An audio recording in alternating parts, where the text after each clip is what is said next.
Hey everybody, my name is Mike Rosso with the Film Photography Podcast, and today I'm here to talk about 126 film. Behind the camera is John Fideli. 126, it's a cartridge film. This is what the cartridges look like. They have a window where you would see the number of the exposure on the back of your camera. This is an array of cameras from the 1960s and 70s. And there are literally millions of cameras out there. And they're great little box cameras. This is my very first camera that was a hand-me-down from my parents. So I started shooting with this camera, I guess, in about 1974.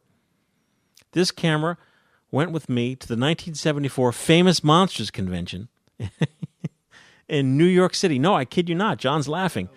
And my dad took a picture of me meeting Peter Cushing, Grand Moff Tarkin from Star Wars.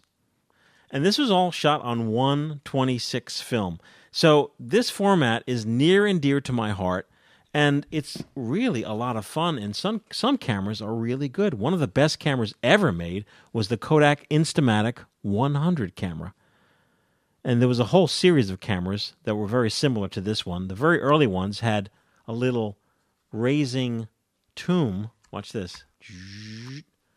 You'd put a little flash bulb in there. So here are the flash bulbs. Now you put one flash per shot if you want to use a flash. A company called Keystone. As I mentioned, this is my childhood camera, Keystone. Here's another Kodak Instamatic, a later model, the X35F. F is for flash. This is later on, so it had a flip flash. So you put this flash on top. I gotta show you this. For this camera, if you want to have a flash picture, you put this flip flash. You get 4 shots on the top, and then when you're done, you flip it. Hence the name, flip flash. But wait, that's not all. Other cameras, back to the Keystone. This had what's called a magic cube. Mm-hmm. And you get 4 flashes per cube. So anyone over the age of 40 probably remembers their grandfather or their father using a camera with a cube. That's a magic cube. And the reason this is called a magic cube is this camera has no batteries. There was a pin in here that I guess, like, cavemen, like 2 sticks rubbing together, would trigger the flash to go off. Let's see if we can get it to go off. I know, right? There's no film in here. Here's the back, by the way. You open it up and see, that's where your cartridge would just snap in.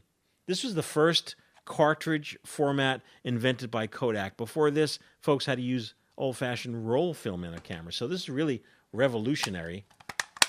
And so here you have your flash. Doesn't need a battery. Here we go. 1, 2, 3. Bright. Here is another Kodak. This is the Instamatic 133.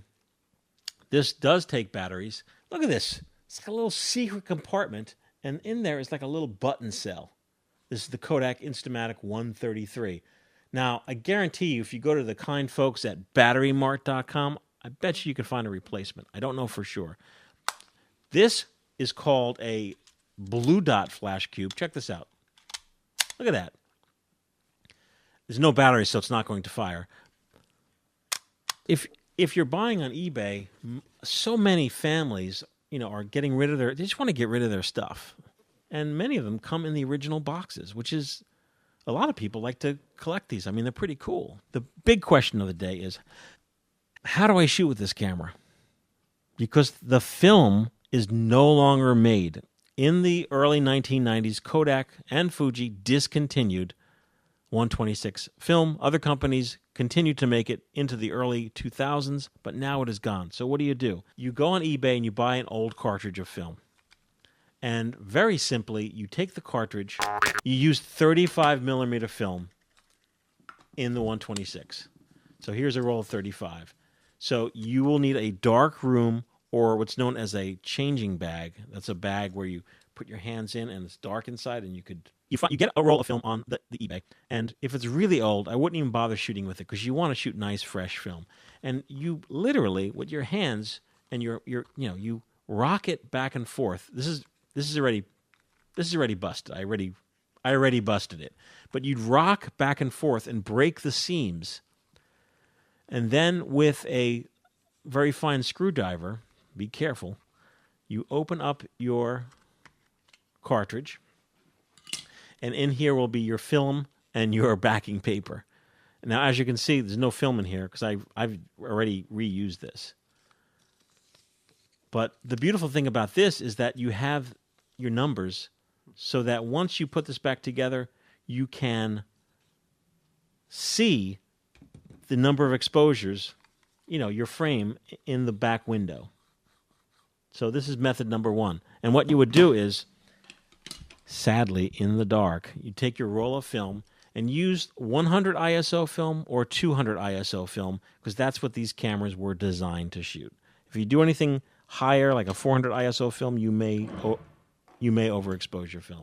So in the dark, I usually clip the ends off. Look at that. And I usually make it a nice, easy to handle end. Look at that. Now in the dark, you take your film. Yes, I am sacrificing this roll of film. This film is very old. Was probably not stored very well, so it's fine. Also, you want to use a 24 exposure roll of film. You do not want to use a 36 exposure of film. It will not fit. Now you take a scissor and you cut it. I mean, this gets tricky in the dark. And if you're in the dark doing this, the phenomenon is known as the film sweats. It's when you're in a dark room fiddling with stuff and you start losing it. And it's easy to do, especially if you have like children or pets, like scratch. Like you have a cat, what I call dig into China. It's when you close the door and the cat starts digging at the door, at the rug, and then you open the door and the rug's gone. That's called digging to China. I've seen it happen. So you do this in the dark. You take your... Now I am rolling. You try to make a nice small loop. The big ham fingers here. Okay. All right, I'm going to do this fast because we don't have time. Check it out. Okay, this is the end.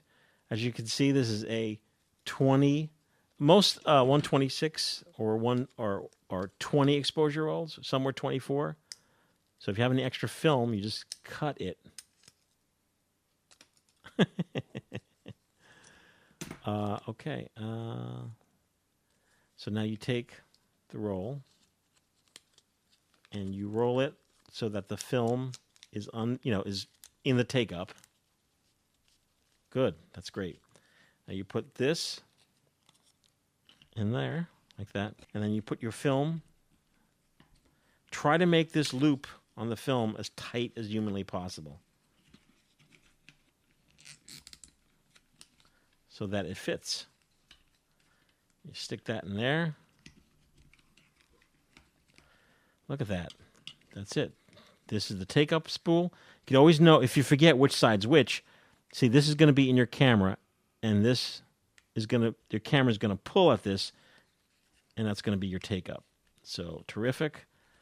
Let's get this ready to go. I'm now going to close my case. Wow. That went surprisingly well. Now, what you would want to do, really, really light tape, maybe Scotch tape. You want to just tape here and here, just so there's maybe here, just so that there's a bit of so it's closed. So now I'm going to put it into one of these 126 cameras. It's not taped, so that's why I'm holding it like a dummy. Okay, I'll open up my camera. Okay. I'm going to put in my cartridge. 126 cartridge.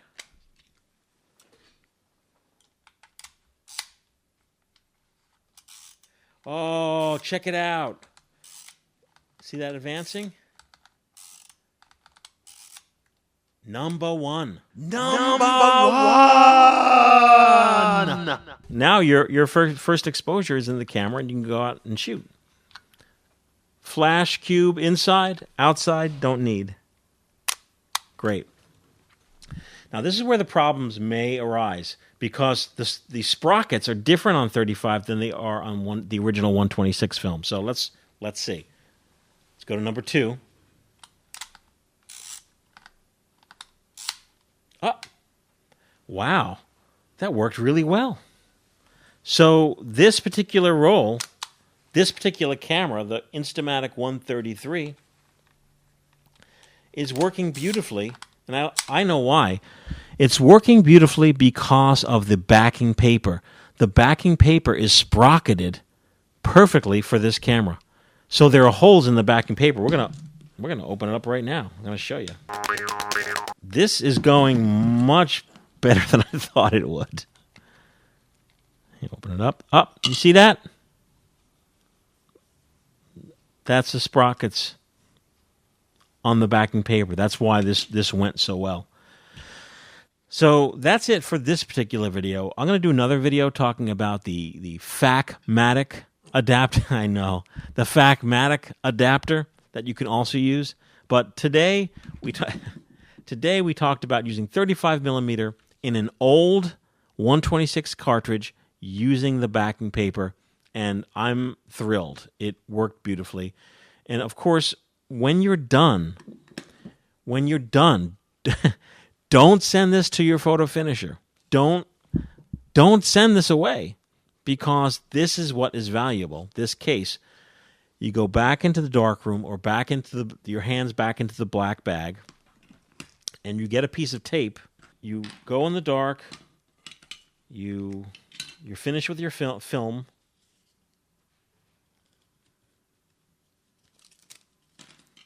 Take your film off of the backing paper, keeping your backing paper.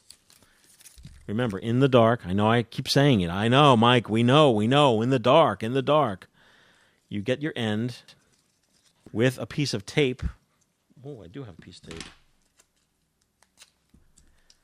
With a piece of tape, you tape the film back onto the cartridge, like so. Whoa! And you roll this back into your canister in the dark. Yeah, I know, you know. So now this is back in its cartridge, and then you could send this to your photo finisher for processing and scanning. We send to our good friends at thedarkroom.com. They would know how to handle this. And there's really nothing to say other than develop my film and give me some scans. So that's it. That's my overview of using 35 millimeter film in beautiful 126 cameras. Thanks so much. And next time, tune in next time when we talk about the Facmatic. It's probably called a Fakematic. I just wanted to thank John for... what are you doing? I just want to thank John for helping out with this video. You didn't say too much this time.